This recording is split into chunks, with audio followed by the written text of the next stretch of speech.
Olá pessoal, tudo bem? Continuando aqui esse passatempo transcendental aqui nesse conto dos 12 cantos, né? Os Yogendras estão pregando aí por Maharaj Nimi, então continua assim, transmitindo esse conhecimento.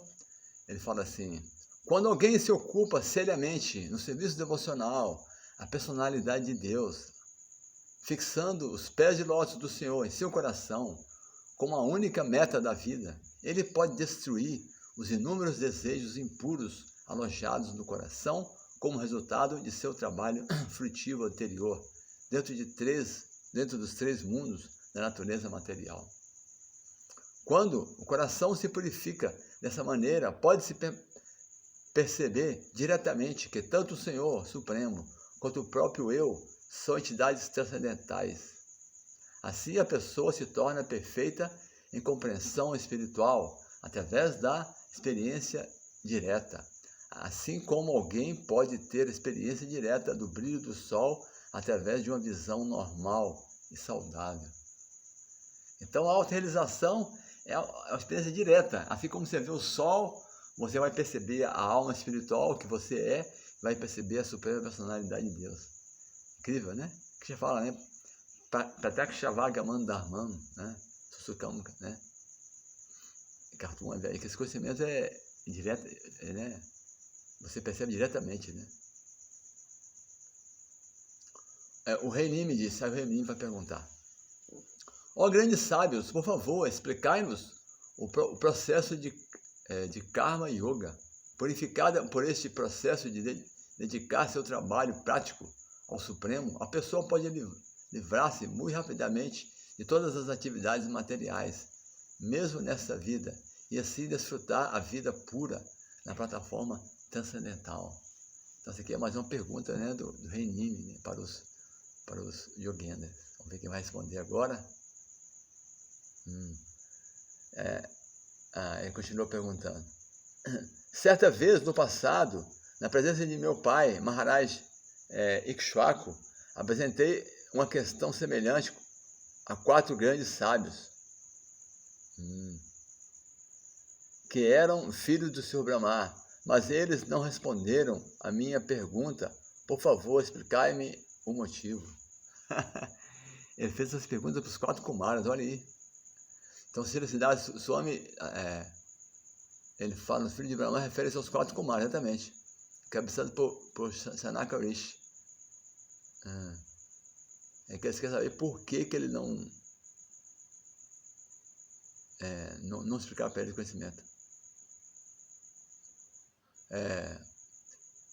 Posteriormente, Jiva Goswami comentou que os sábios não responderam à pergunta do rei, porque na ocasião o rei Nimi era um menino e, portanto, não era maduro o bastante para entender a resposta completamente. Ele fez as perguntas para o sábio, mas o sábio, ele era uma criança, ele não podia entender. Jiva Goswami aqui, né? Aí quem vai responder agora vai ser Sri Avirhotra. Sri Avirhotra respondeu: deveres prescritos, não execução de tais deveres e atividades proibidas. São tópicos que alguém só pode entender bem mediante o estudo autorizado da literatura védica. Esse difícil tema, jamais pode ser entendido através da especulação mundana. A autorizada literatura védica é a encarnação sonora da própria personalidade de Deus, e por isso o conhecimento védico é perfeito. Mesmo os mais eminentes eruditos acadêmicos ficam confusos ao tentar entender a ciência da ação, caso negligencie a autoridade do conhecimento védico. Então, se a pessoa ela não segue o mestre espiritual, segue o Parampará, segue as escrituras, ela não consegue entender esse conhecimento, né? A gente fala sobre a ação proibida e inação. Pessoas infantis e tolas ficam apegadas a atividades materialistas e frutivas, embora a verdadeira meta da vida seja libertar-se de semelhantes atividades. Portanto, descrevendo primeiro as atividades religiosas frutivas Os preceitos védicos indiretamente as conduzem ao caminho da liberação última, assim como o pai promete doce a seu filho para que este tome o remédio. Até hoje faz isso, né? Os pais colocam um doce, um remédio no doce, é o docinho, a criança come o doce e está tomando um remédio junto. Então as atividades frutivas, né, dos védicos, é para a pessoa atrair o docinho, né? A pessoa tomar um remédio da consciência de Krishna, se render a Krishna, em última análise.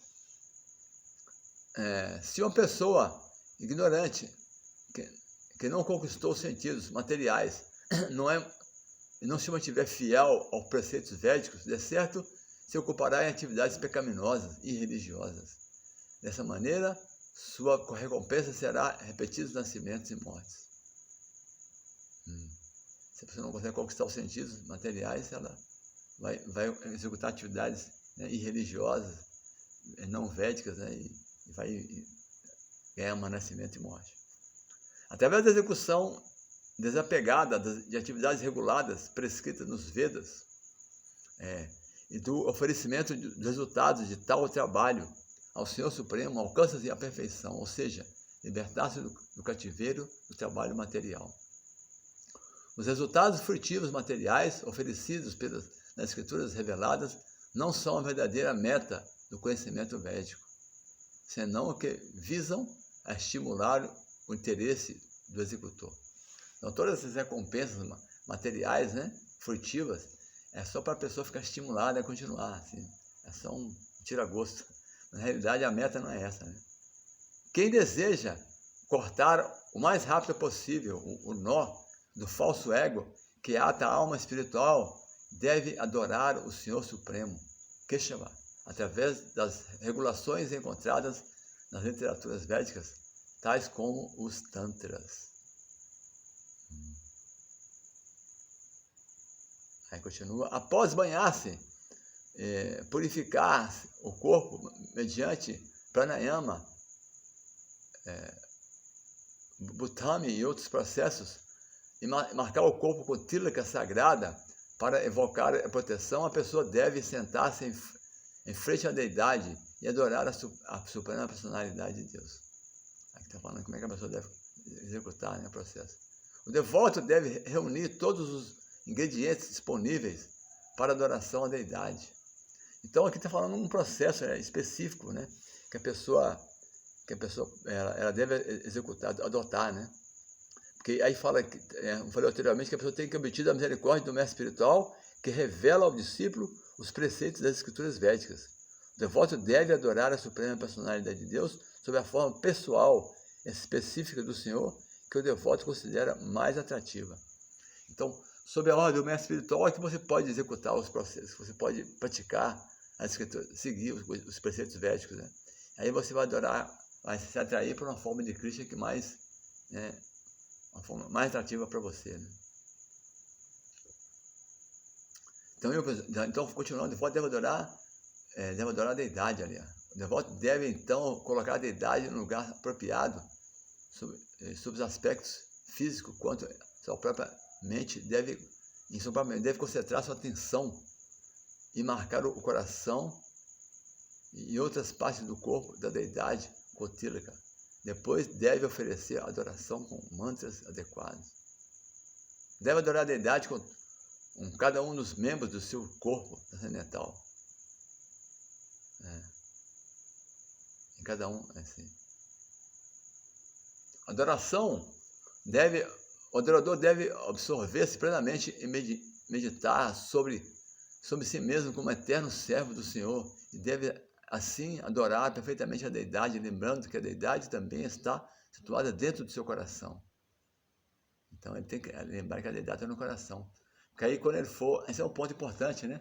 Que o devoto canista de Kari, ele só adora a deidade e ele não respeita os outros devotos, não sabe relacionar com as pessoas, mas um devoto ele tem que entender que a mesma deidade que ele está adorando no altar está no coração dele e está no coração de cada entidade viva. Então, quando a pessoa aprende a ver a deidade no coração de cada entidade viva, aí ele, né, sai da plataforma de canista e vai na plataforma de Bandhyama, para o intermediário. Vamos continuar no próximo vídeo.